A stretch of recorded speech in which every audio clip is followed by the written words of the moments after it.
માટેનો વ્યૂ લઈ લઈએ પાર્થિવ, ત્યાં પણ આજે નંબર્સ જે છે એનું એક રિએક્શન આવી શકે છે. ઘણા સારા નંબર્સ છે. ડબલ ડિજિટ ગ્રોથ કંપની અહીંથી જાળવી રાખ્યો છે. માર્જિન્સ 25% સુધી આ લેવલ્સ પર ટક્યા છે.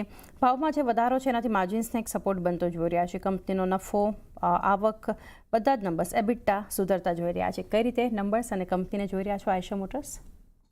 I think I would say fantastic set of numbers અને આ કંપનીની consistency in terms of the type of and the quality of earnings એ આપે છે. આટલું હાઈ એન્ડ સેગમેન્ટ છે બાઇક્સમાં, ખાસ કરીને 250 એન્ડ અબાવ, જે 350 એન્ડ અબાવ સીસીની અંદર એ લોકો કામગીરી કરે છે. એમાં market share has been very strong. એમાં I think volume growth has been very strong અને company has been delivering I think best in class margins. અને ઇવન એક્સપોર્ટમાં પણ એ લોકોનું ટ્રેક્શન રિઝનેબલી સારું છે ડિસ્પાઇટ ધ જીઓપોલિટિકલ હેડવિન્સ. એટલે એવા સંદર્ભમાં I think definitely this company has been delivering stall numbers.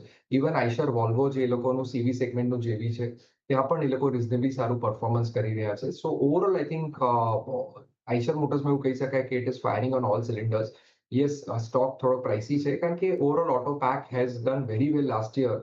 પણ હવે જે રીતે કદાચ પોસિબલ છે કે પેટ્રોલના પ્રાઇસીસ જે રીતે વધી રહ્યા છે તો there could be some headwinds for the company. એટલે આઈ થિંક મને will to wait and watch. પણ આ વેલ્યુએશન ઉપર એન્ટ્રી પોઈન્ટ સજેસ્ટ નહીં કરું. પણ anybody holding the stock from lower levels, I think definitely over the next 3 to 5 years હજુ પણ we would suggest it's a good move. આવનારા 3 થી 5 વર્ષમાં ઘણા સારા રિટર્ન સ્ટોક આપી શકે છે. એટલે ફ્રેશ એન્ટ્રી આ લેવલ્સ પર નહીં, થોડા નીચલા લેવલ્સ પર લઈ શકો છો, પરંતુ હોલ્ડ કરો પોઝિશન લોંગ ટર્મ માટે આયશા મોટર્સમાં. એ સાથે એક બ્રેક લઈએ.